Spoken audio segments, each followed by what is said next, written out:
communities work together. Thank you very much to Angela Mercer, who's a trustee of the Arkaig Community Forest, and to Henry Dobson, who's the estate manager for Woodland Trust at Loch Arkaig. And thanks to you both for taking time to join us today and to share with us the story of your partnership at Loch Arkaig. Now, the Scottish Land Commission's checklist for good practice has a section on collaboration and partnership working. And I think that reflects that we regard collaboration and partnership as an important element of good practice. Actually, on the checklist, we say that involving community representatives in decision-making processes, such as working groups or boards, improves the flow of information to and from the community, minimizes understandings, and makes it more likely that opportunities for mutual benefit are recognized and acted upon. So we have invited Angela and Henry to tell us why they decided to work together, how they set their partnership up, how it's working for both parties, what challenges they have faced and overcome, and what plans they have for the future. We hope that this will be interesting for everybody today in the audience, and that it may inspire you to ask questions in the second half of this webinar.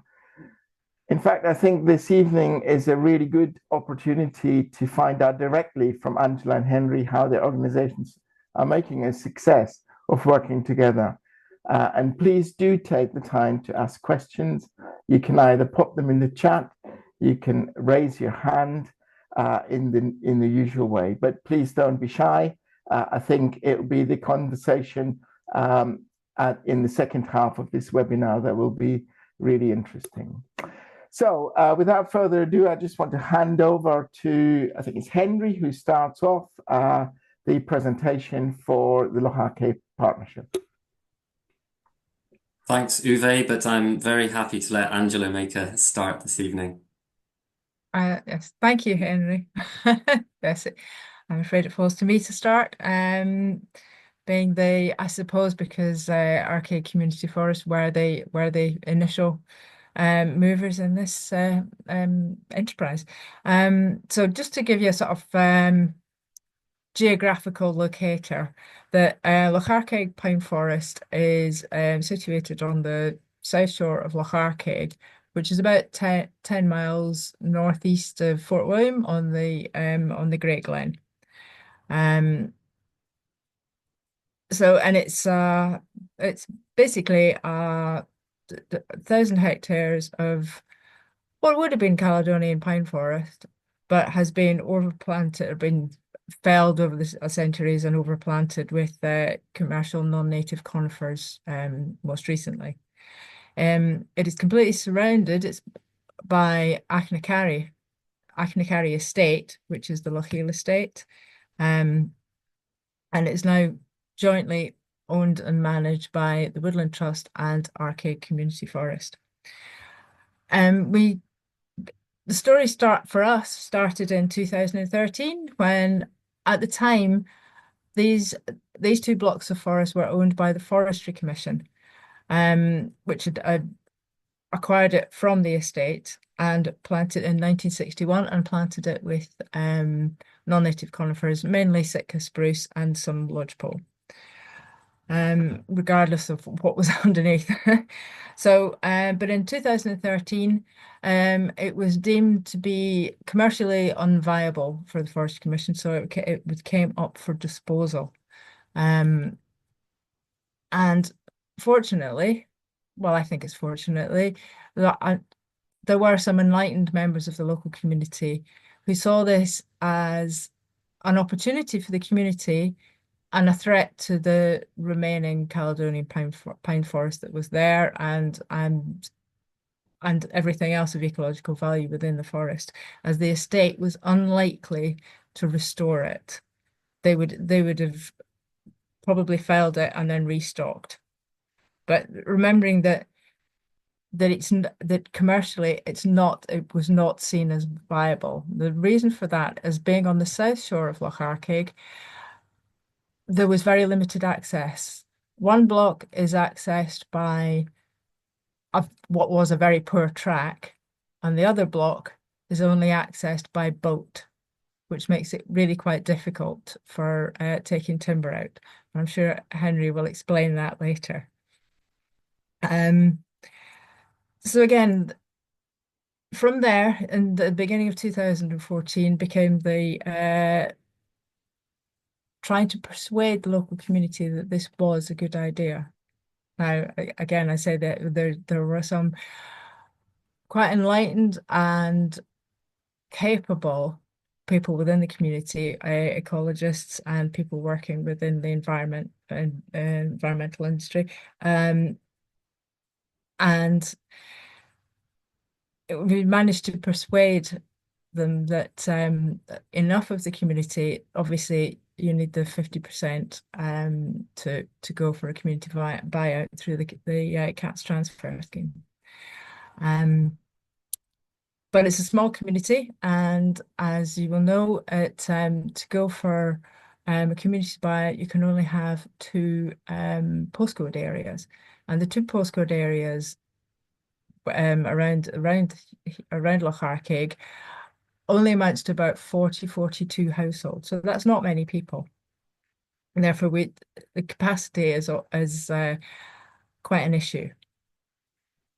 So from there, once we acquired that in 2014, we felt that we needed a partner to go into partnership with, probably an environmental NGO, in order to actually acquire it, because it's quite a substantial sum of money to raise, and also to manage it in the future. Cut a long story short, the Woodland Trust were interested in acquiring a Caledonian pinewood. It was something that they didn't have. That was badly phrased, but so we entered into negotiations with the Woodland Trust. And at the beginning, there was a wariness, I would say, on both sides. So there was lots of discussions, lots of toing and froing. There was various difficulties in actually the Woodland Trust being able to acquire it, and from their point of view as a large organization, they were quite wary of entering into an agreement with a community, and basically vice versa. So what we did was we drew up a memorandum of understanding between the two organizations, which took a while, but I think it's something that we both felt was necessary, and is something to refer back to, but also it gave us a clear view of how we would take it forward. So in the end, this took us to 2016, where the acquisition was eventually made, hence the photo. But in the meantime, it meant that how the mechanics worked was that the Woodland Trust had to give us the money. We bought it, and the following day we transferred it back again. We transferred the land back to the Woodland Trust, minus there's about 50 hectares, which is 2 small blocks in each of the compartments, which belong to Arkaig Community Forest. So although we only physically own a small amount, we do manage it in partnership with the Woodland Trust. And then in 2020, ACF ourselves, we through another CATS transfer, we acquired the land around what was the old forest school, which was the old forestry offices when the Forestry Commission planted around Loch Arkaig. So we bought that and the land around there, which also included a small oak wood, which meant that we had we owned a piece of land much closer to the community, but within the community. And here we have built, we've got the office, and we've also created a tree nursery and we have a deer larder. Because really for the community, it was something visible and something tangible, but also it's linked to the restoration of the forest. And I think I may hand over to Henry now, because I think I probably said enough, and I'll be happy to answer questions later.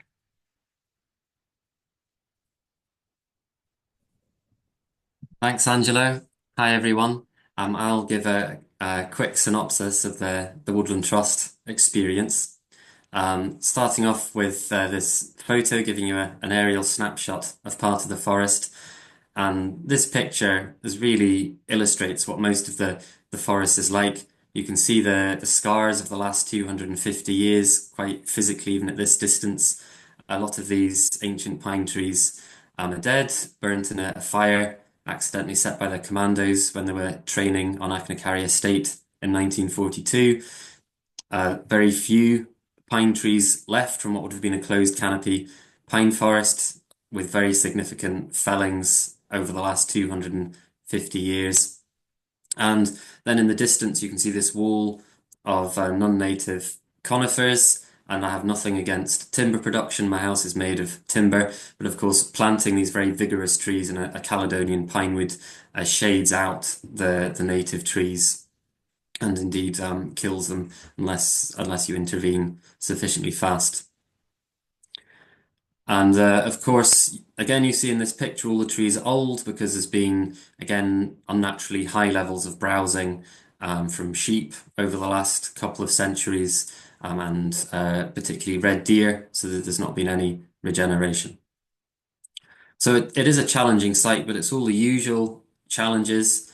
Angela's mentioned that it's been particularly interesting commissioning the UK's first freshwater timber barge. But to be honest, the technical challenges of restoring this forest aren't, as in my personal view, the key challenges. The key challenge is trying to make this one burst of effort that we're doing as Woodland Trust and ACF actually resilient and continue into the future. Because the message of history is not very optimistic, that this landscape over the last couple of centuries has been managed for very single objectives for short periods of time, whether that's sheep or deer or commando training or growing timber. And there's always been a new political and business imperative, and none of them so far have worked for the pinewoods. Our management now is just starting to work for the pinewoods, but it's going to take a lot more than my working life to see these return to a fully vibrant, thriving forest supporting all the species that have been lost over the last couple of centuries. So if you could have the next slide, please, Scarlett. So what that, of course, involves is much more challenging for me as an ecologist and a forester. It's talking to people and involving people. And for me, it's been fantastic to have this ready-made community partner of Arkaig Community Forest. So to have these really deep management conversations with the community, the big challenge isn't having that interface with the community, it's actually responding to the quite complex questions and opinions and views and experience that the community has. It involves a lot of whiteboards, as you can see in this picture, sometimes out in the forest, more often in meeting rooms. So next slide, please. And indeed, it involves practical work on site. This particular image is with students from the local college as part of their course. So for us as the Woodland Trust, community involvement is that whole range of practical skill development, perhaps for a specific interest group, through to ensuring that not only the views of the community are taken on board, but the forest is genuinely being managed with the community. And that memorandum of understanding that Angela mentioned early on is really key in setting out the details so that we can say the forest is jointly owned and jointly managed with a voluntary advisory board that advises on how that relationship with the community forest and the Woodland Trust is working, to act as a mediator if necessary, though I'm delighted to say we've not needed them as a mediator to this point, but also setting out all the expectations of what both organisations expect from the forest. A few things in there that were uncomfortable for Woodland Trust to include at the time, things that were seen as for sure community benefits, but perhaps not, or putting at risk the standard of conservation recovery that we could have, things like extracting native timber, for example, for community benefit. And indeed, things the community would have been uncomfortable, having the forest very briefly and then having to hand it back, most of it back to Woodland Trust. But that governance document sets out, if you like, the kind of the management planning. So it's not that we consult the community on the management plan, it's how we draw it up together. Next slide, please.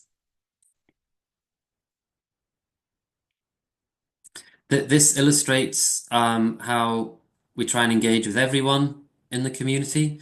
But it's also a photo, though, to show what is almost a kind of ready-made, canned way to engage with the community, and having individual events like this are really important.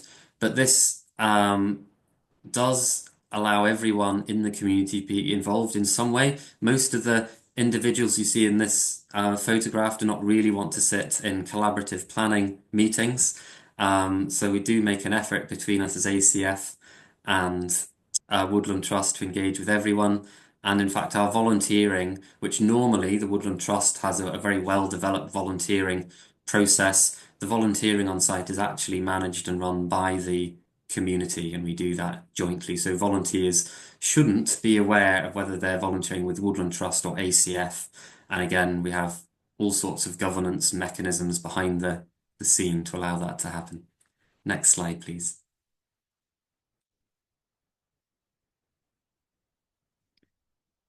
Whereas this is volunteers working specifically for ACF in their tree nursery.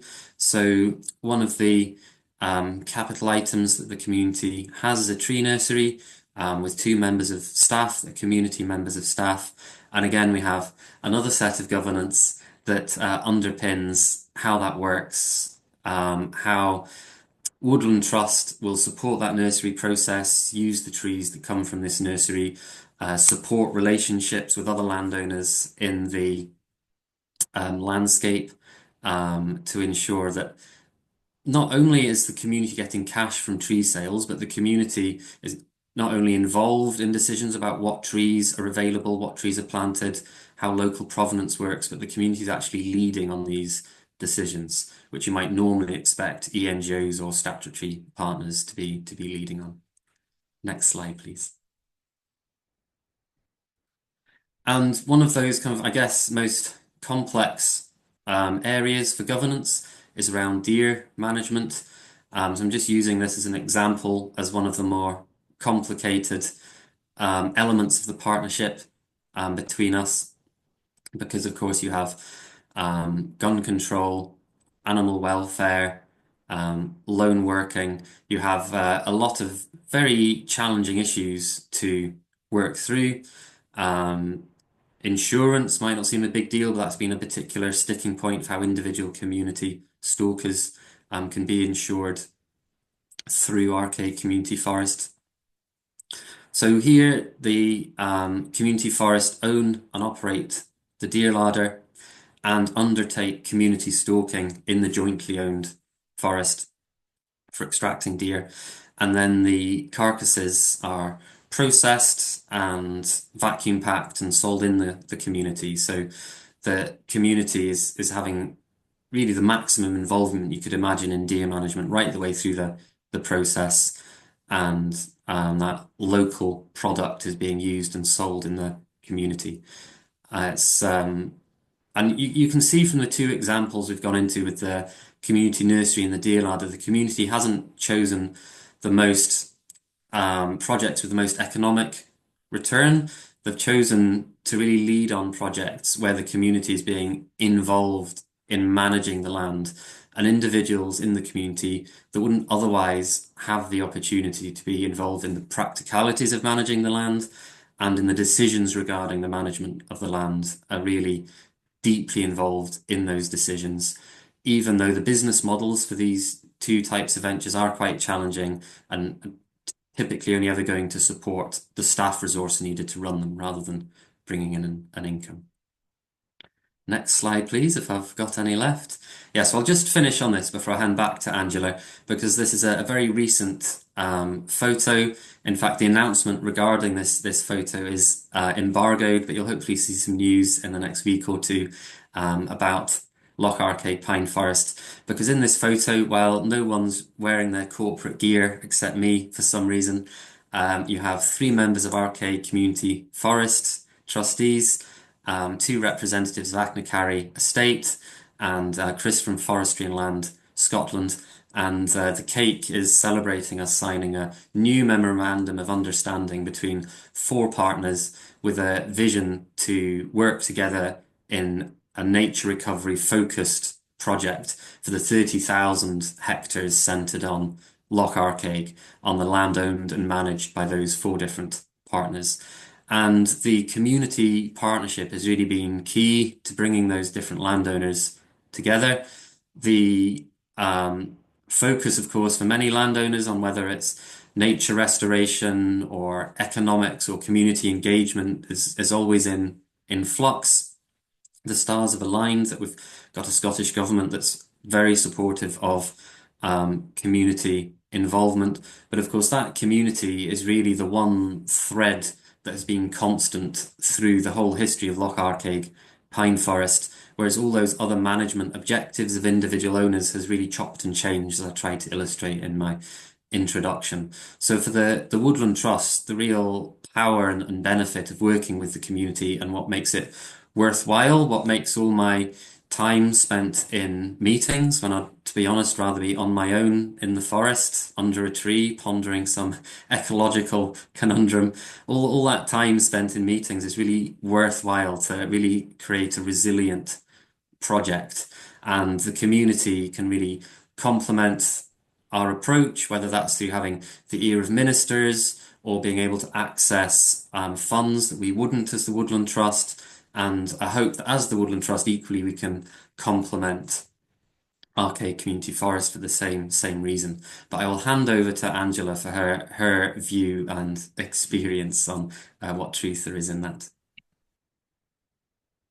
Thanks, Henry. I think maybe from that the photograph you have there, you can see that regardless of the challenges, we seem to be up for more on a more complex basis. But that's that's for the future. And well, it has been, I mean, it is challenging. It is for a community to work with a larger organization, for a community to be involved in managing a large piece of forest, and also the business models that Henry was talking about. One of the main issues we do have is capacity, as in people power. There will always be fluctuations in capacity in board members.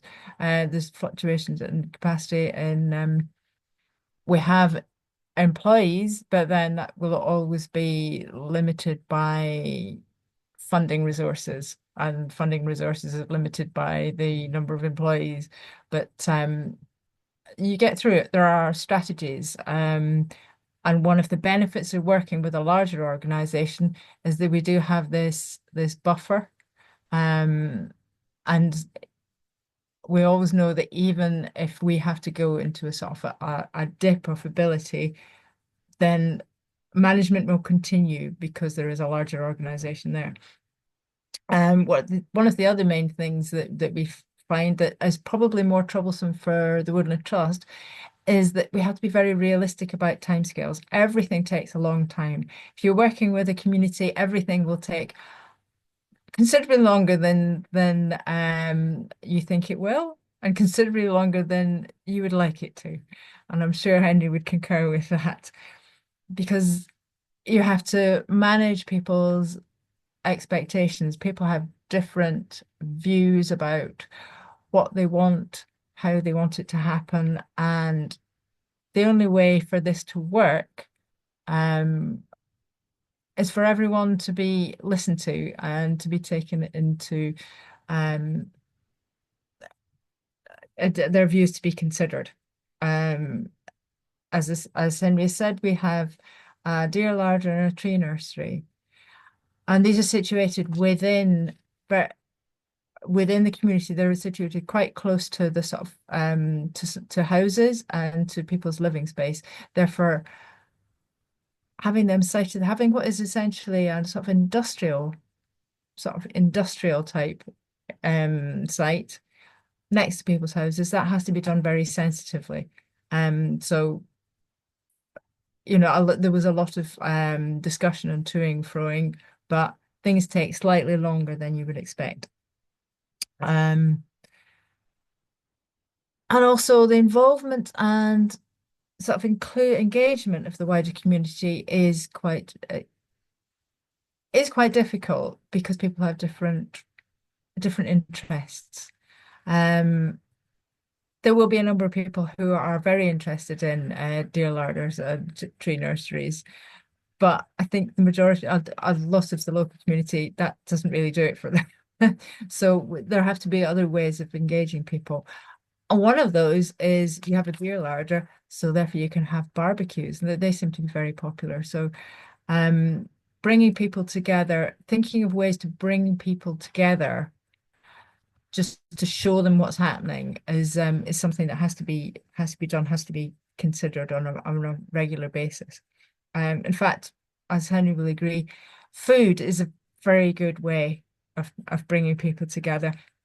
This cake is probably emblematic of how to have a healthy ongoing relationship between partners who have different expectations. If you start with cake, you can usually get to some sort of agreement in the end.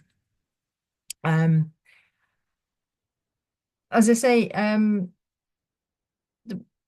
the main benefit of having the Woodland Trust is this buffer in our sort of resilience and knowing that the project will go ahead, but as a sort of financial buffer, but also in that they were able to negotiate with the estate and be a sort of like a buffer between the local community and the state when negotiations were happening in the purchase of the land, and also in sort of and putting together sort of like management plans, because it may not seem like it, but the people who work for the estate are also part of the community. So because the Woodland Trust are slightly removed, they're able to have discussions they take the flak basically, and and so things like renewing the road into the forest and renewing a bridge over the Arkaig, that was taken on by the Woodland Trust, and to be honest, the estate have done very well out of it, but it's something that neither the negotiations nor the achievement of it could have been done by the community without causing real ructions. But I suppose really one of our main issues with working with a big organization is maintaining our profile, maintaining an independent profile for Arkaig Community Forest. It's possible, it's possible for us to be swallowed by the big sort of publicity machine that is the Woodland Trust can be, and also for them to be in doing management, if we're not involved, is to forget that we're there. But to be honest, that hasn't happened recently, and that is why the MOU and also the advisory board are very useful. But as Henry said, we have not had recourse to use the advisory board for mediation at all.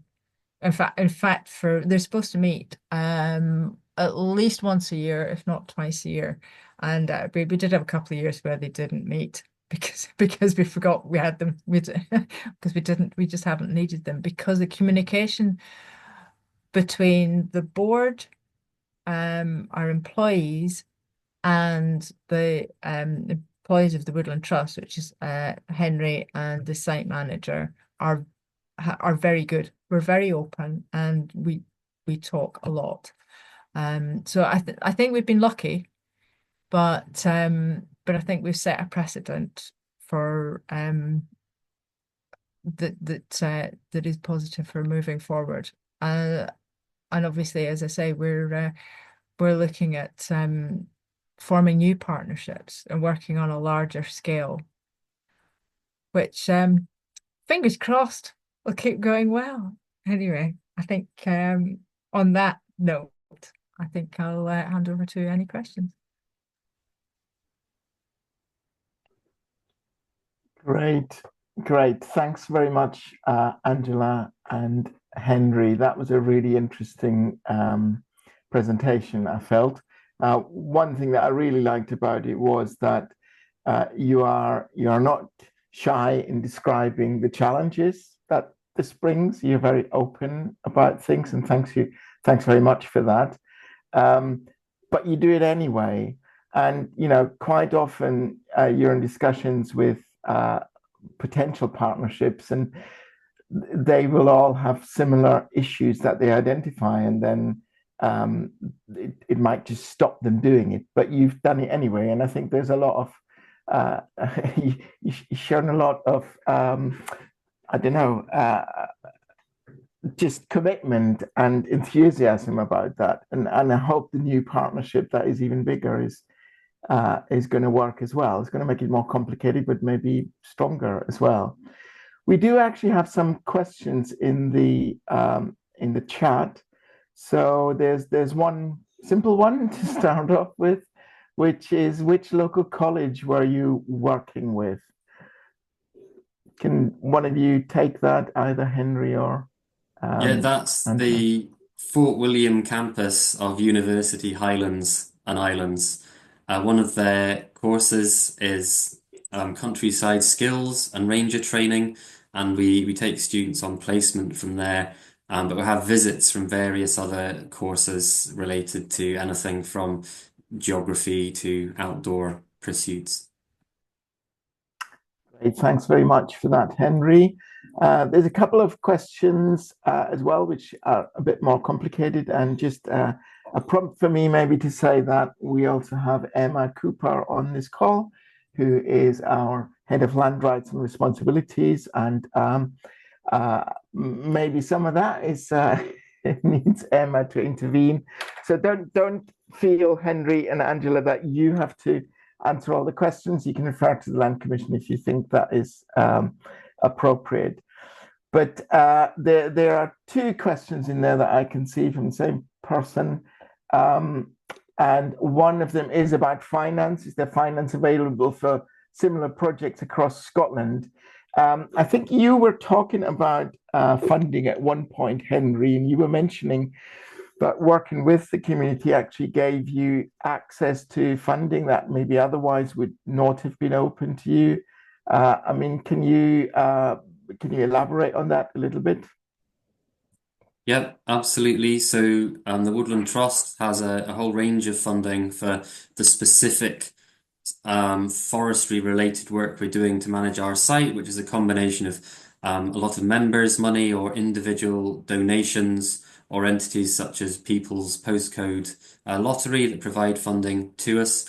But then we have wider projects. So Nature Scott, for example, has funded us 1.3 million for a fund the Woodland Trust administer, but that is administered for a partnership project that involves Arkaig Community Forest and Achnacarry Estate, and work that those three different landowners undertake over their 3 different land holdings. And of course, having the community as an applicant with the Woodland Trust as well as Arkaig Estate gave that funding application a lot more integrity, scored it more highly because we were demonstrating clear community benefits. And that's even more important now we've got this new landscape scale partnership, including Forestry and Land Scotland, and we're developing a multi-million-pound bid and being able to demonstrate very clearly the core involvement of the community, not simply as consultees, but as one of the applicants, as one of the landowners who's involved in these decisions, is something that certainly currently those big funding applications are very, very keen, and we have a stronger position than most applicants.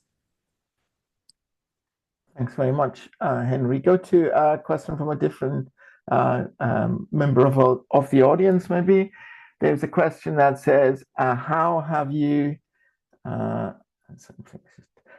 managed differing views about how the community forest should be managed or used and built consensus on ways forward? Now, you both were talking about that. I don't know, Angela, you were talking about that earlier on. Do you want to maybe take that on?